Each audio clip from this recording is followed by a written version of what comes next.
On June 2, 2004, 5 teenagers gathered at Thunder Ridge Cave in Wyoming. Jake Patterson and Emma Rodriguez, both 17, convinced their friends to explore the cave system. None of them had any real caving experience or understood the dangers that awaited them in the underground passages.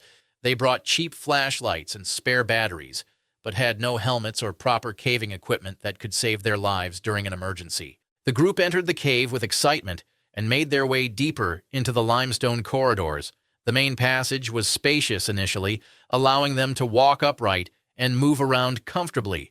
The temperature dropped noticeably as they ventured further from the surface. As they explored deeper, they discovered multiple branching passages that split off in various directions. Some passages led to disappointing dead ends, while others seemed to continue endlessly into the mountain's core. Jake noticed a narrow fissure in the wall that appeared to lead further into unexplored sections of the cave. This passage wasn't marked on any map they had seen. The group crowded around the opening and shined their lights into the mysterious corridor. The walls looked fractured and unstable, with small stones scattering whenever touched. Despite these warning signs, teenage curiosity proved stronger than caution. Jake and Emma decided to push further into this narrowing passage while their friends explored other areas. They squeezed through increasingly tight sections, their bodies pressed against cold, damp rock surfaces. Jake reached a point where the passage became impossibly constricted, with walls closing in so much that he couldn't squeeze through. Instead of turning back, Jake decided to try clearing the obstruction by moving rocks that blocked their path. He managed to work one arm free and grabbed a rock approximately the size of a softball. Jake began using this rock as a makeshift hammer, striking the larger stones ahead of him to break them apart. Dust began raining down from the ceiling with each impact, and the cave seemed to groan ominously with each strike. Suddenly, a massive boulder weighing over 300 pounds broke free from the weakened ceiling and crashed down directly behind Emma with a thunderous roar. The fallen boulder had completely sealed the passage, trapping Jake and Emma in a space barely larger than a coffin. Their friends immediately attempted to move the enormous boulder, but it was impossible with their bare hands.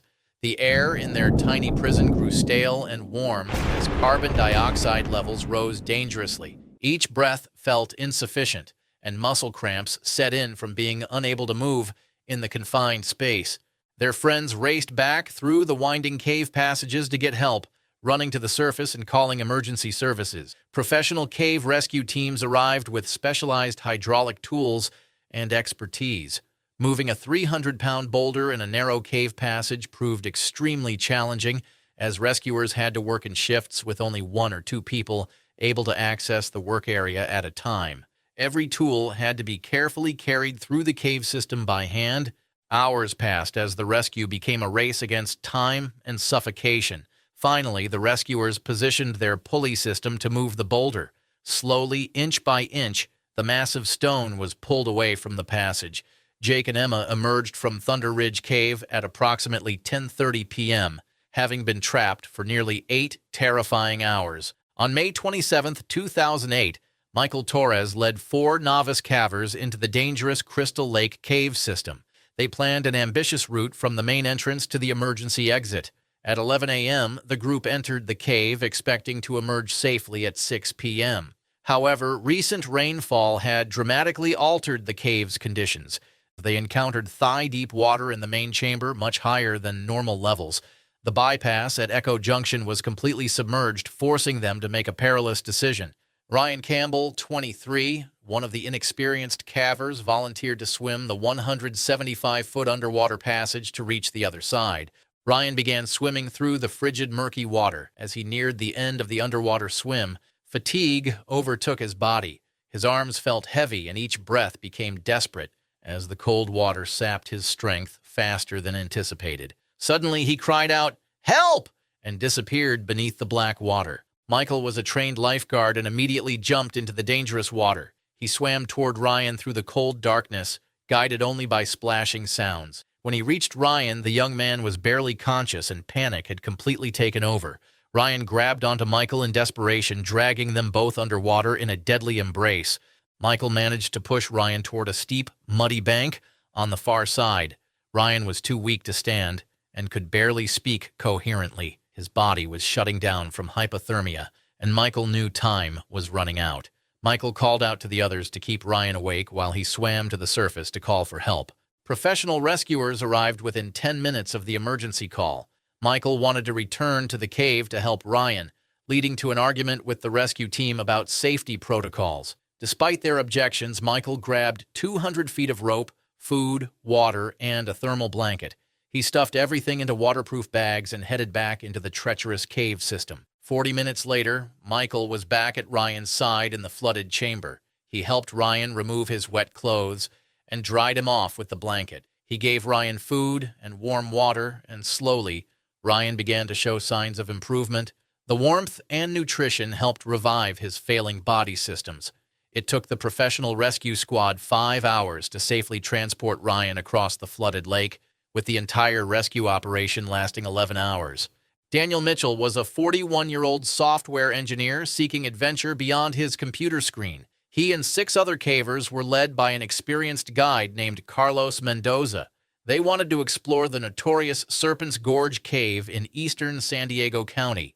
The journey required driving down a rough dirt road, followed by a challenging 2-mile hike through rugged wilderness. Recent rains had transformed the normally calm cave waters into a raging torrent.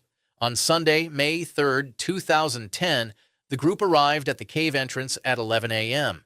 They put on wetsuits and carefully prepared their specialized gear for the dangerous descent ahead. The first challenge was a 45-foot rappel through a thundering waterfall that would drop them into a chilly underground pool. Daniel felt his adrenaline surge as he contemplated this thrilling descent. Carlos offered the group a final chance to turn back, but their determination made them continue into the cave's depths. By 3 p.m., they reached the notorious Terrible Traverse, a crack only 9 inches wide that people had to navigate sideways. A wooden board had been placed across the gap to prevent people from sliding down and getting permanently stuck. The crack plunged vertically for 200 feet into unknown depths. Carlos led the way through the crack, positioning himself to assist from the other side. Nathan Walker, 28, followed, but his exhaustion and mounting fear got the better of him. Nathan became stuck in the crack, and panic set in as he realized his worst nightmare was becoming reality. The group worked together, pulling and pushing for 10 agonizing minutes until Nathan was finally freed. Carlos then guided them toward the exit, confident that Daniel and Jennifer Hayes, 35, could handle the challenging passage. Daniel felt his heart race as he approached the same opening that had trapped Nathan. He prepared himself mentally for the difficult maneuver. Daniel carefully positioned his feet in the crack and began his descent. He hesitated on his first attempt, doubting his ability to squeeze through safely. Jennifer's encouragement motivated him to try again.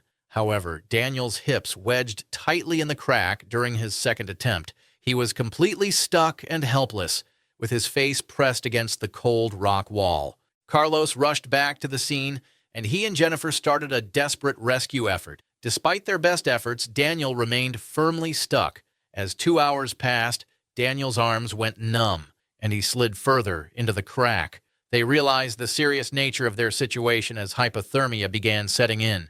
Carlos finally reached the exit and called for professional help. 4 experienced cave rescue specialists entered the cave and assessed the dire situation. Daniel had been trapped for nearly 6 hours, and his body was suffering from severe hypothermia. The rescuers slowly and carefully broke apart the rocks that were pinning Daniel in place. At 6 a.m., after a grueling 9-hour ordeal, Daniel was finally freed from the crack. The rescue team pulled him out and ensured he remained conscious. They carefully transported him to the cave exit, where he was immediately rushed to the hospital for emergency treatment. On February 11, 1998, 4 friends named Robert Chen, 41, Marcus Thompson, 67, Vincent Moore, 44, and Carl Nielsen, 52, went to explore a cave called Blackstone Well. Carl had discovered it during a recent walk. The cave had a very small entrance, only 9 inches wide, leading down 4 feet before opening to an 11-foot drop, followed by another 10-foot drop. The 4 friends examined the narrow entrance carefully. It was wet and extremely tight. From above, they could see the first drop going down into darkness. The passage beyond twisted like a corkscrew with very little room. They knew only one person could enter at a time. Marcus Thompson, who was 67 years old but still very fit, was the smallest in the group. He volunteered to go first. The team secured a rope above ground to help Marcus climb back up later. Marcus began to squeeze into the tiny entrance, having to twist his body to fit through the narrow space. His clothes got wet from the damp walls as he struggled through. After pushing through the tight entrance, Marcus dropped down into a slightly larger space. The rope helped him lower himself safely. He was now 7 feet below the surface and could finally stretch a little after the tight squeeze. Marcus saw another 10-foot drop below him. His headlamp showed more twisting passages going deeper into the cave, but Marcus knew it would be too dangerous to go further alone. Climbing back up the first part was easy, but when Marcus reached the narrow entrance slot, he ran into serious trouble. What had been easy to slide down was now almost impossible to climb up. Marcus looked up at the tight slot above him and started to climb, using the rope for help. When he reached the narrow part, he couldn't move any further. The tight space pressed against his body, and he couldn't squeeze through. Robert and Vincent noticed Marcus was struggling. They tried pulling on the rope to help him, but the space was too tight. Each pull seemed to wedge Marcus further into the rock. Marcus was getting tired, and his hands were shaking from cold and effort. The cave was very cold, and it was winter outside. Marcus's wet clothes made him even colder, and he started shivering badly. Robert and Carl tried to help by lowering extra clothes and warm drinks to Marcus. Marcus drank the warm liquid, but he was still very cold and stuck. Finally, Marcus called out that he couldn't continue. They needed to get help right away. Robert and Carl quickly hiked back to Carl's house and called the East Tennessee Cave Rescue Team. Within 2 hours, the rescue team arrived. By then, Marcus had been trapped for nearly 5 hours. He was pale and shaking from the cold, thinking about how easily he had slipped down through the slot, but now couldn't get back up. The rescuers were skilled cave explorers with special tools. They gave Marcus more clothes and food to fight against the cold, then set up a special system of ropes and pulleys to try to get him out. The rescue was very slow and painful. Marcus could feel the cold rock scraping against his chest and shoulders as they pulled.